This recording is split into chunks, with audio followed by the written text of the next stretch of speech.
Hey y'all, welcome to the Clock Tower. I'm Colton, here with Brandon. 5 cards, 5 minutes, Oshi no Ko, uncommons and commons. Brandon, what's our first card? First up, we have this 2-1 combo. Gets 1,000 power for each of your other show business characters. So if on field, you're looking at full field 10k.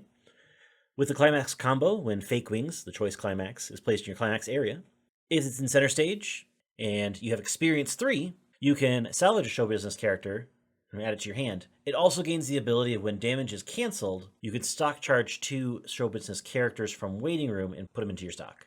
This allows us to be able to get cards for our end game, but also at the same time potentially stock charge on the cancels when your opponent is more compressed to be able to get the resources needed to be able to play them down. It's becoming more and more common to play these level 2 combos. Usually they sit at 10.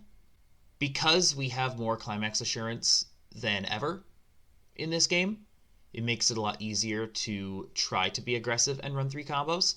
And as far as level 2 combos go, this is very normal. Next, the level 3 Kana Arima. On play, bounce a character from your opponent's board. Then you can ditch a card from your hand to bounce another character. Also on play, if you have 4 or more other characters, you can stock one from your waiting room. So it's a pay 1, pitch 1, bounce 2, effectively. In a world where Negsoul and Hexproof and anti-auto damage are all running around, just having this on a stick for this incredibly low cost is extremely powerful. This is a must run in any Oshi no Ko list that even thinks about running yellow. Yeah, absolutely. This is definitely the tech option to be able to potentially clear your opponent's board, remove maybe troublesome pieces that prevent burn, for example. Just that way you can make sure your end game happens, prevent neg soul kind of thing. Being able to clear board is really important, but being able to do that with effectively a 1-stock character at level 3.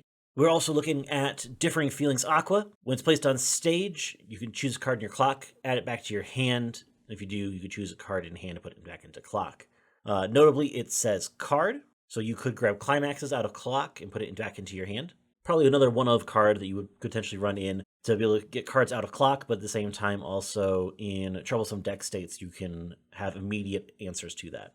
Most decks have more than enough speed to get out of bad compression states on their own via combo, brainstorm, on play effects, on death effects. Having this thing that lets you get out of a bad deck state for pay 1, pitch 1 just doesn't feel as good as maybe it used to. Next, Fireworks event, Akane. On play, look at the top 2 cards of your deck, put them back on top of your deck in any order. Also, pay 1, pitch 1. On play, look at X. X is the number of other characters you have. Choose one, put it in a hand, and the rest go to waiting room. This is top check 4 for a CX with an additional top check 2 and rearrange. This is reasonable dig for a CX if you have a full board. It is also top check rearrange, which is also nice. Fix your triggers. An ability that's nice on the first turn of the game as well. You can make sure that you're not triggering the CX, but rather canceling with it. Or if you have a target that you want, you can fix the CX to the top. I think having access to the dig is actually really important, especially on a 0. Especially when you're playing a deck that has 3 different combos, or potentially 3 different combos at 3 different levels. Having access at 0 to be able to make that work, I think is actually really important. Last up, we have the Love for Real event. You have to have a character on stage to be able to play it. It is also a counter, so you can use it on your opponent's turn. But if your level is 2 or lower, you can look at the top 4 cards of your deck, choose a character, add it to your hand, like a regular torch kind of event. But it also has an additional ability when you are level 3 that you can pay to and ditch an additional copy of this card to choose one of your characters and give it the character facing this card gets -2 soul twice. Until level 3, it's a torch, which torch is fine. Pay 2, pitch 2, neg soul 2 twice is pretty good. Challenge, of course, is getting 2 of these into your hand, so you'd need to play 4 of. That's a lot of slots for a neg soul package. That also isn't that good of a neg soul package. Like 2 -2 souls is fine. Paying 2, pitching 2 for it is fine.